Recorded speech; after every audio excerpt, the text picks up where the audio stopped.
British नागरिकता मामले में बढ़ी राहुल गांधी की मुश्किलें।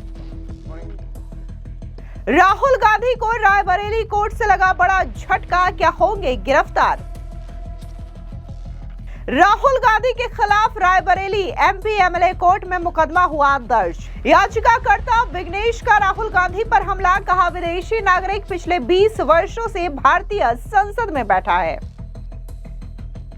कांग्रेस के सांसद राहुल गांधी की मुश्किलें थमने का नाम नहीं ले रही है। आपको बता दें कि रायबरेली कोर्ट से राहुल गांधी को बड़ा झटका लगा है, क्योंकि राहुल गांधी के खिलाफ उनकी ब्रिटिश नागरिकता को लेकर के जो याचिका दायर की गई थी, इस याचिका को कोर्ट ने स्वीकार कर लिया है और जल्द ही इस मामले की सुनवाई होगी। ऐसे में कहा यह जा रहा है कि अगर राहुल गांधी की ब्रिटिश नागरिकता साबित होती है तो न सिर्फ उन्हें अपनी सांसदी गंवानी पड़ेगी, बल्कि उन्हें जेल भी जाना होगा, यानी कि उन्हें सजा भी हो सकती है। आपको बता दें कि रायबरेली के जिला एवं सत्र न्यायालय स्थित एमपी एमएलए कोर्ट में नेता प्रतिपक्ष और रायबरेली से सांसद राहुल गांधी के खिलाफ उनकी विदेशी नागरिकता के आरोप को लेकर के एक परिवाद दाखिल किया गया है। यह परिवाद बेंगलुरु निवासी एस विघ्नेश शिशिर द्वारा दायर किया गया है। परिवाद पर सुनवाई के दौरान अदालत ने इस मामले में शहर कोतवाली पुलिस से रिपोर्ट तलब की है।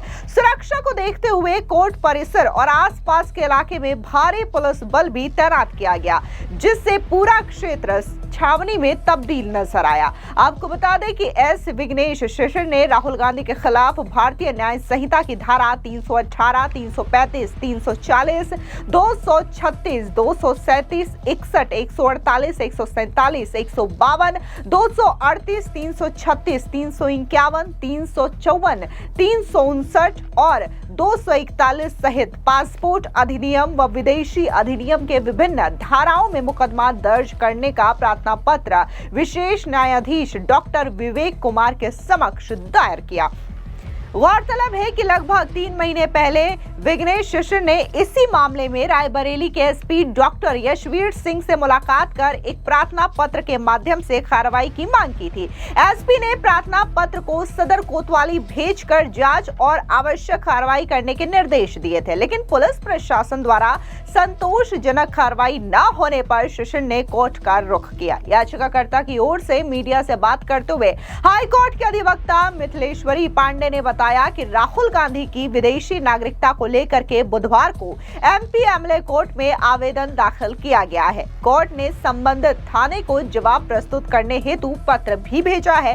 थाने से रिपोर्ट मिलने के बाद ही मामले में आगे की कार्रवाई सुनिश्चित की जाएगी। आपको बता दें कि याचिकाकर्ता शिशिर ने बताया कि एमपी एमएलए कोर्ट में नेता प्रतिपक्ष और रायबरेली से सांसद राहुल गांधी की ब्रिटिश नागरिकता के मामले में उन्होंने एक परिवाद दाखिल किया है। शिशिर ने कहा कि मुकदमा दर्ज हो चुका है और गुरुवार या शुक्रवार को इस मामले में सुनवाई होने की संभावना है। उन्होंने बताया कि कोर्ट में रायबरेली कोतवाली पुलिस से रिपोर्ट तलब की है, जो जल्द ही प्राप्त हो जाएगी। शिशिर का दावा है कि इस मामले की जांच ईडी और सीबीआई द्वारा पहले ही की जा रही है। उनके मुताबिक देश की राजनीति में यह पहली बार हुआ है कि कोई विदेशी नागरिक पिछले 20 वर्षों से भारतीय संसद में बैठा हुआ है। उन्होंने साफ तौर पर राहुल गांधी को लेकर के यह बड़ा हमला बोला और यह बताया कि कैसे ये देश की राजनीति में पहली दफा देखने को मिला कि कोई विदेशी जो है वो हमारी संसद में इस तरीके से बैठा हुआ है। एस विघ्नेश शिशिर जो है वो पिछले कई समय से राहुल गांधी की ब्रिटिश नागरिकता को लेकर के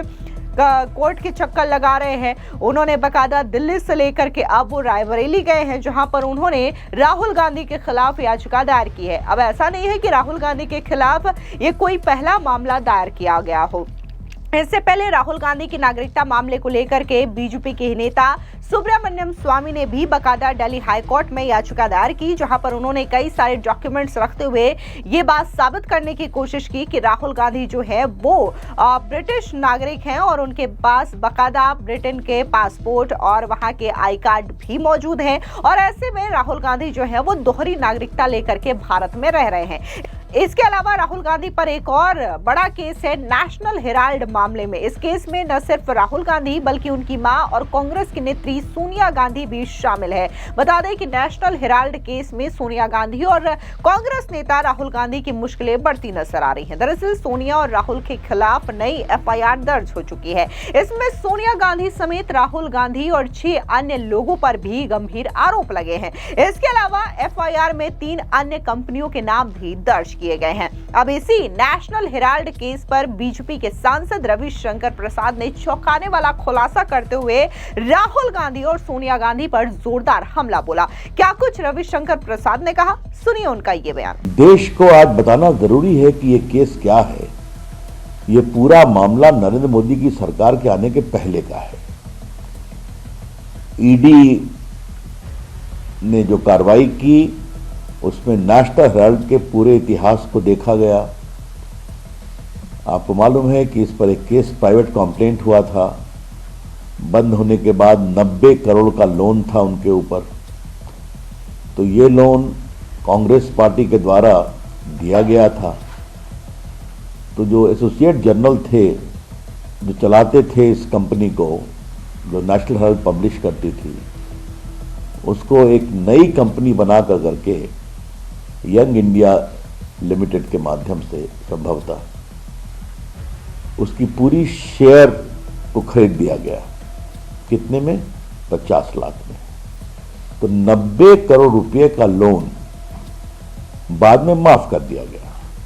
तो 50 लाख रुपए में पूरे एसोसिएट जर्नल के शेयर जो हैं वो इस नई कंपनी के पास आ गए, जिसमें सोनिया जी और राहुल गांधी के 76% शेयर थे, मेजॉरिटी शेयर, और बाकी माइनर कुछ थे स्वर्गीय ऑस्कर फर्नांडिस वगैरह के पास। इसका फायदा क्या हुआ उनको? लाभ क्या हुआ कि नेशनल हेराल्ड की जितनी बड़ी बड़ी संपत्तियां हैं जो सरकार के द्वारा जमीन पर बनाई गई हैं, जहां से सैकड़ों करोड़ किराया मिलता है, दिल्ली में बहादुर शाह जफर मार्ग पर, मुंबई में, लखनऊ में, भोपाल में, चंडीगढ़ में, पटना में, ये सभी जमीनें कांग्रेस सरकार ने दी थी, सरकारी जमीन सस्ते भाव पर। उस पर बड़ी बड़ी बिल्डिंग बन गई। लेकिन ये जो नई कंपनी लिया जिसमें सोनिया जी और राहुल गांधी का 76% था, वो सारी संपत्ति के भी मालिक बन बैठे, जो हजारों करोड़ की है। तो सिर्फ 90 करोड़ के लोन पर 50 लाख रुपया देकर पूरे एसोसिएट जर्नल को की शेयर होल्डिंग को अपने नई कंपनी में डाल देना और उसके माध्यम से पूरे देश में जितने भी बिल्डिंग्स थी वो सबके भी मालिकाना हक प्राप्त कर लिया। जब कंप्लेंट फाइल हुआ तो ये लोग गए थे कॉशिंग के लिए। दिल्ली हाई कोर्ट ने नहीं माना, आप ट्रायल फेस करिए। सुप्रीम कोर्ट ने कहा आप ट्रायल फेस करिए। उसके बाद इनकम टैक्स ने इनके उस आवेदन को भी रिजेक्ट कर दिया कि हम चैरिटेबल ट्रस्ट हैं। तो आपने कोई चैरिटी नहीं किया है, ये सीधा संपत्ति हड़पो अभियान है। उसके पश्चात इन्होंने इन्वेस्टिगेट किया और prevention of money laundering act की धारा 66 के अनुसार जब वो निष्कर्ष पर पहुंचते हैं तो फिर वो पुलिस सिस्टम से आग्रह करते हैं आप एफआईआर दायर करिए, जो एफआईआर दायर हुई है दिल्ली पुलिस के क्राइम ब्रांच के द्वारा। तो यही तो कार्रवाई है।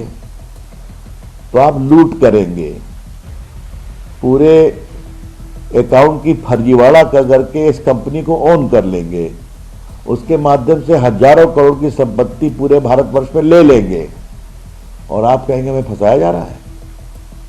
तो बिल्कुल सीधा सीधा लूट का मामला है। इसके अलावा राहुल गांधी पर कई सारे मुकदमे दर्ज हैं। कभी वो अमित शाह को लेकर के बयानबाजी करते हैं तो कभी वीर सावरकर को लेकर के बयानबाजी करते हैं और इन्हीं तमाम बयानों को लेकर के भी राहुल गांधी के खिलाफ मुकदमा दायर किया गया है। इसके अलावा उन्होंने देश के प्रधानमंत्री नरेंद्र मोदी पर भी कई बार आपत्तिजनक टिप्पणी की है और इस मामले में भी राहुल गांधी जो है वो कोर्ट के चक्कर लगा रहे हैं। और ऐसे में जहां से राहुल गांधी सांसद हैं यानी कि रायबरेली, वहां की एमपी एमएलए कोर्ट में भी राहुल गांधी के खिलाफ एक नया मुकदमा जो है वो शुरू हो चुका है। अब बकायदा राहुल गांधी की ब्रिटिश नागरिकता मामले में उनकी मुश्किलें थमने का नाम नहीं ले रही है। फिलहाल इस पूरी खबर पर आपकी क्या राय है, कमेंट सेक्शन में जरूर बताएं। धन्यवाद।